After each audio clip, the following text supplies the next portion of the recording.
Hey y'all! Thanks for stopping in on my channel today. For those of you who are new here, hey, what's up? My name's Elise. If you're not new, thanks for stopping in again. It's good to see you around. As you can tell by the title of today's video, we are talking about Springy Books. First off, happy spring, y'all. I am sure I'm not alone when I say I am so glad it's spring. I feel like you're either in two categories, and one, that's someone who loves winter, and two, you're someone who hates winter. And I don't know, I guess I don't hate winter, but I hate what it does to me, and that is make me sad. So I'm so glad that the sun is out more, that the trees and plants and flowers are blooming and blossoming. I'm so happy to hear the frogs croaking in the river and the birds tweeting and making their nests. The baby squirrels and rabbits and deer and all of the animals. It just makes me really happy. So happy spring. I hope it's making you happy as well. Don't forget to get your vitamin D, y'all. Before I go on about how much I love spring anymore, let's talk about some springy books.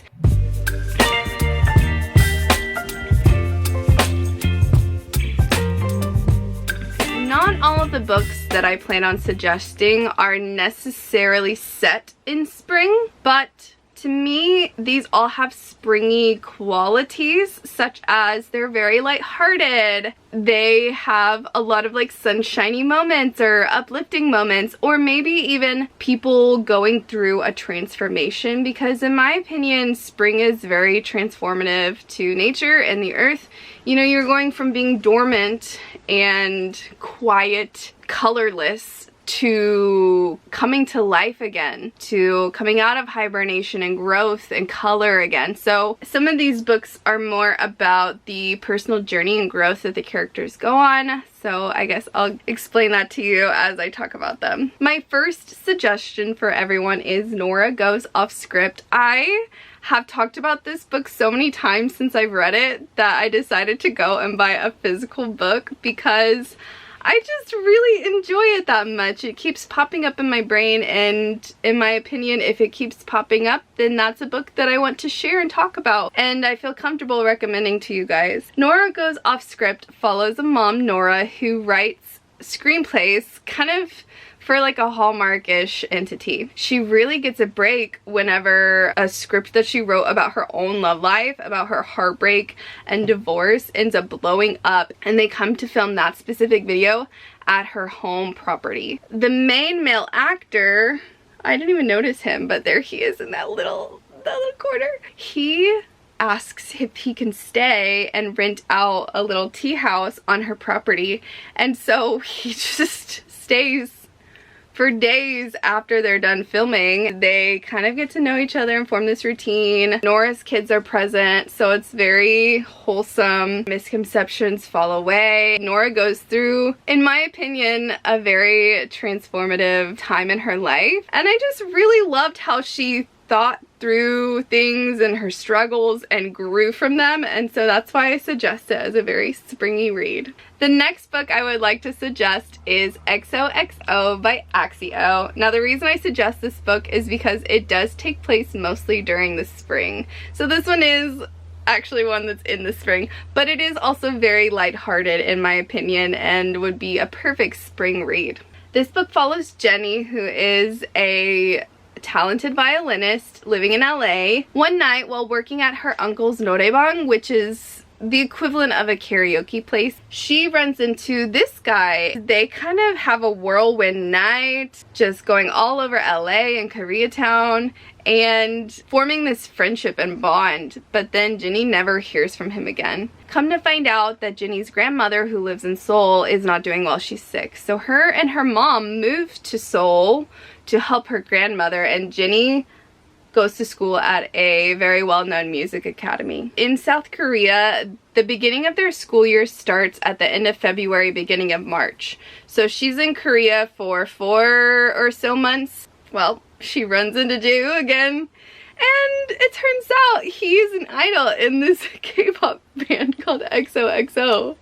Crazy. So Jenny goes on this journey of finding friends, exploring a new country because she had never been to Korea before. Her family members being ill and miscommunications with people. Probably would have given it a 4 stars, but I ended up giving it a 5 stars for the nostalgic factor because if you don't know, I used to live and teach in South Korea for 3 years. I taught English.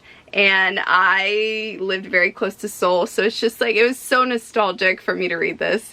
And I literally could imagine every single thing that she wrote about. I had such a good time reading it, so I highly recommend it. Next we have Howl's Moving Castle by Diana Wynne Jones.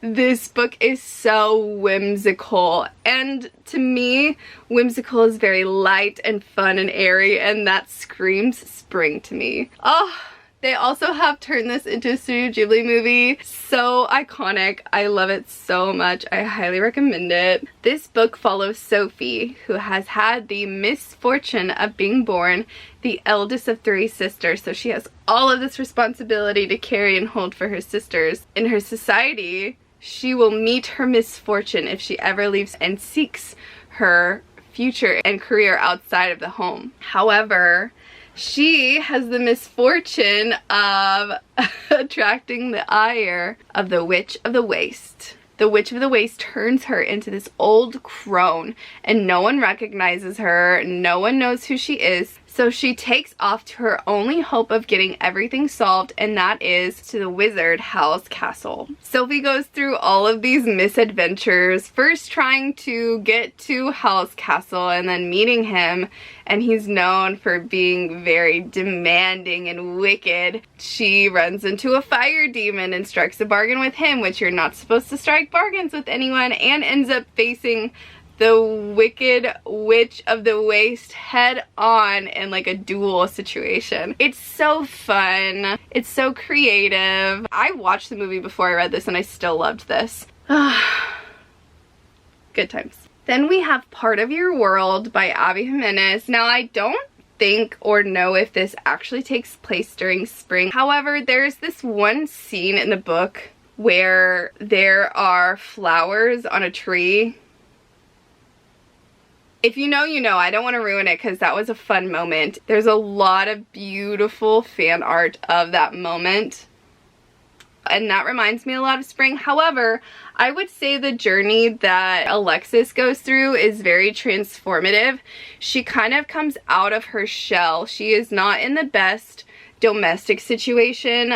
I believe it was her fiance or boyfriend of a long time. They break up at the very beginning of the book, and he was very emotionally abusive to her. Alexis goes through this transformation of like realizing that she wasn't in the wrong and that these things that he said to her were malicious and manipulative. So she goes through this like growth and transformation, which I really appreciated. Kind of realizes a lot of things about her life and her future throughout this book. So that's why I recommend this for a springy book. Okay, I was looking through my books. I don't know if this happens in spring or not, but this book just kept wanting me to talk about it. So I will. Dating Dr. Dill by Nisha Sharma is so fun. I remember just like sitting and reading on the sofa with my mom and like dying laughing, and she's like, again, tell me about it. There were some really funny moments that just had me laughing so much, and I feel like that is the best kind of book to read in spring. Just funny, lighthearted, a good time. This is an enemies to lovers romance. Karina is a businesswoman. She helps other boss ladies, but she's getting older and her dad wants her to get married. Along with that decree or that request, he announces that he's going to sell their house. The house that her mom helped build and her mom no longer lives in because she passed away. So Karina wants to buy the house from her dad and decides to try and get engaged and married so that she can get the money from her dad that was supposed to be for her wedding. So through a series of very random funny circumstances, these two end up fake dating. It's a good time. I don't want to tell you how they meet because it's so funny. It's gold. I loved the representation.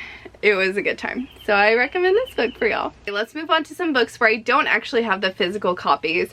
And first we have Anne of Green Gables. Oh, I love Anne so much. And while this book does take place over a greater time period than just spring, I believe spring is when she first goes to the brother and sister who adopt her. So Anne's finally out in the world and she's just taking everything in with these big eyes, and she just has such a whimsical way of speaking about all of the blossoms and the blooms and the flowers. It's just so wholesome and so fun. So that's why it feels very springy to me. I highly recommend it for all ages. And the Netflix show has, I believe, 2, maybe 3 seasons. Oh my gosh, you guys. The next one is Heartstopper. Again, probably doesn't take place during mostly just spring. I think it takes place during a longer period of time. But the blossoming of young love, what more do I need to say? Heartstopper follows Nick and Charlie. There's a lot of focus on friendship and the struggles that a lot of teenagers go through when it comes to family and school and finding yourself and young love and relationships of all forms. It's a graphic novel and it's beautifully written, it's beautifully drawn and edited and created. It's just, I love it so much. Perfect for spring. Another graphic novel for you guys, which is gorgeous, is the Tea Dragon Society. This, I believe, is on KU. It's where I first saw it. However, I would love to own a physical copy of it because the art is stunning. It's fantasy, YA graphic novel, I believe, and it's this society with humans but also other creatures. There are these like little baby dragons. So like imagine a teacup dragon, but these dragons grow tea leaves, and so whenever you harvest the tea leaves and you drink that tea, you get like a memory from the dragon. This young girl kind of comes upon this society and it's kind of slowly dying because people just aren't as interested in tea or in these tea dragons anymore. So this young girl comes upon it and decides to apprentice with them, and so she's learning the ways of the dragons and their history and making friends. It's very found family. There are 3 of them total, I believe, and the second one is kind of more of a romance. It's very wholesome. I believe the first and second one are kind of very springy art as well. The third one is more fall-esque, but the first 2 for sure spring vibes. Go check it out. Beautiful art. Oh my gosh. I'm so excited to talk about that book and series because I haven't had the opportunity to talk about it yet, and I loved it. I would think I gave them 5 stars.